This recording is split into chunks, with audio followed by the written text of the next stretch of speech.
अस्सलाम वालेकुम। Capital TV के साथ मैं हूं वकार अली। आज हम उन तलबा से बात करेंगे जिन्होंने कोरोना में लॉकडाउन के बायस ऑनलाइन क्लासेस हासिल की, उन्होंने क्या सीखा और किन मुश्किलात का सामना किया। आइए उनसे बात करते हैं। जी, मैं अपर चित्राल से मेरे ताल्लुक़ है।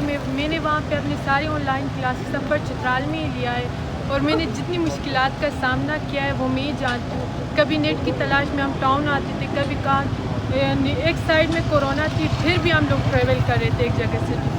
बलूचिस्तान में रहते हैं, वहाँ पे 4G पिछले 3 सालों से बंद है इंटरनेट के लिए। हमने रैली भी निकाले थे कि ऑनलाइन क्लास ना ले, वहाँ पे हमें फ़ीस फुल देना पड़ रहा है, ऑनलाइन क्लास ना दे। फिर भी इन लोगों ने कहा ये आप लोगों का मसला है, हमारा मसला नहीं है। क्या चाहते हैं हुकूमत से कि वो क्या इक़दाम करे और अपनी यूनिवर्सिटी से आप क्या चाहते हैं कि वो आपके लिए क्या करे?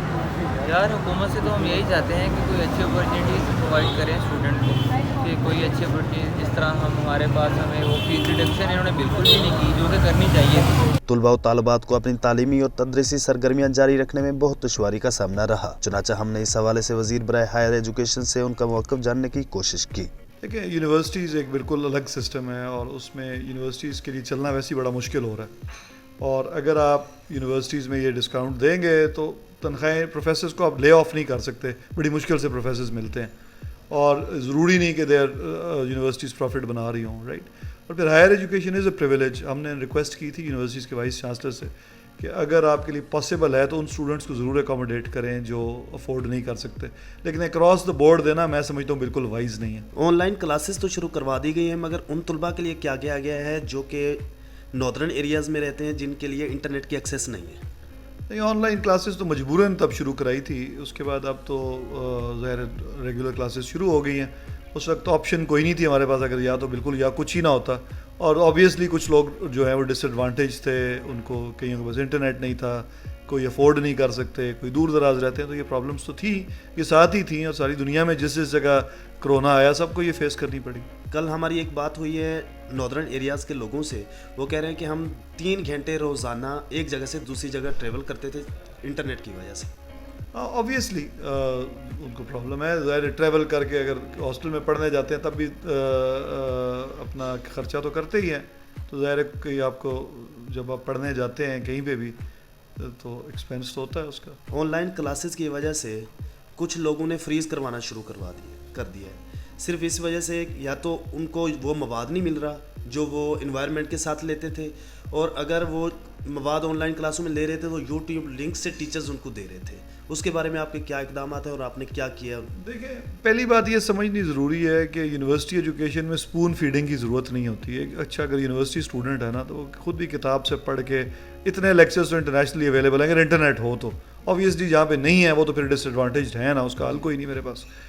जहाँ पे इंटरनेट अवेलेबल है आप यूट्यूब से लेक्चर बेशक सुन लें, MIT की वेबसाइट से सुन लें, स्टैनफोर्ड ने अपने कोर्सेज बनाए, वही कोर्स होते हैं। अगर आप में समझने की और सलाहियत है तो आप उनसे पढ़ लें। आपको बेसिकली तो एक्चुअली लर्निंग आउटकम ज़रूरी हैं। ये तो ज़रूरी नहीं कि आपने कहाँ से पढ़ा है या आपने ज़रूरी है कि टीचर से ही सुन के समझना है, आप खुद पढ़ के भी समझ सकते हैं। तो एंड ऑफ द डे आपको आता क्या ये मैटर करता। जिन लोगों का लास्ट सेमेस्टर था और कोरोना आ गया और उनका प्रैक्टिकल वर्क नहीं हो सका, वो कहीं फील्ड में नहीं जा सके, कहीं उन्होंने इंटर्नशिप नहीं की, तो और उनकी डिग्री भी ख़त्म हो गई, अब उनके लिए कुछ इक़दाम हुकूमत करेगी? देखिए, ये यूनिवर्सिटी टू यूनिवर्सिटी और प्रोग्राम टू प्रोग्राम वेरी करता है। इसके लिए जैसे मैंने पहले अर्ज़ की कि यूनिवर्सिटीज़ कोई स्कूल्स तो हैं नहीं कि उनके लिए आप अक्रॉस द बोर्ड सबको एक ही तरह हंकना शुरू कर दें। हर एक का डिफरेंट सर्कमस्टांसेस हैं। कई प्रोग्राम्स के अंदर प्रैक्टिकल ट्रेनिंग की ज़रूरत होती है, कईयों में आप ग्रेजुएट करने के बाद भी ले लेते हैं। ज़रूरी नहीं कि आप पहले प्रैक्टिकल ट्रेनिंग हो और उसके बाद ही आपको जॉब मिलेगी। तो अगर उनकी मिस हो गई है तो कवर कर लेंगे वो किसी। लेकिन एक चीज़ आपको समझनी ज़रूरी है कि higher education is a privilege, ठीक है। ये कोई किसी का हक नहीं कि हर एक को मिलना चाहिए। ये उन लोगों का हक ज़रूर है जो लायक हों और अफोर्ड ना कर सकते हैं। उसके लिए हमारी गवर्नमेंट ने एहसास प्रोग्राम शुरू किया है, मुख्तलिफ स्कॉलरशिप्स अवेलेबल हैं उनको। अब अगर आप कहें कि हर मुल्क में, इस मुल्क के हर इंसान को हायर एजुकेशन देगी गवर्नमेंट, तो देखिए गवर्नमेंट ने पैसे कोई कहीं से मांग के तो लाने नहीं है। आपके ही पैसे हैं, मेरे ही पैसे हैं जो हम टैक्सेस की सूरत में देते हैं। हमने उनको, अगर तो मुमकिन हो तो क्यों ना हर एक को दे गवर्नमेंट, लेकिन क्योंकि ये प्रिविलेज है, कम लोगों को आप दे सकते हैं, हर एक को नहीं दे सकते, तो फिर ऑब्वियसली उन्हीं लोगों को मिल सकती है जो लायक होंगे। मेरिट इसलिए बनता है ना। तो इसलिए सरकारी यूनिवर्सिटीज़ की एक लिमिट है ना जितनी आप चला सकते हैं।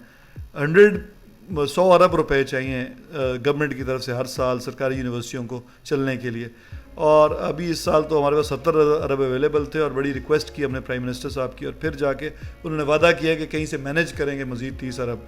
और आप ज़ाहिर है गरीब मुल्क है, और इवन अमीर मुल्कों में भी हर शख्स को फ्री एजुकेशन नहीं मिलती, तो यहाँ पे तो बिल्कुल सवाल ही नहीं पैदा होता। वज़ीर बराए हायर एजुकेशन के मुताबिक हुकूमत एहसास स्कॉलरशिप जैसे इकदाम करती रहेगी जिससे हर तलबी लोग फ़ायदा उठा सकेगा। इंटरनेट और कंप्यूटर की रसाई ना होने की वजह से दूर दराज के तुलबा को बहुत मुश्किलात का सामना करना पड़ा, जबकि दूसरी जानब तुलबा की एक बड़ी तादाद फीसों में कमी के लिए हुकूमत की राह तक रही है। वकार अली, कैपिटल टीवी, लाहौर।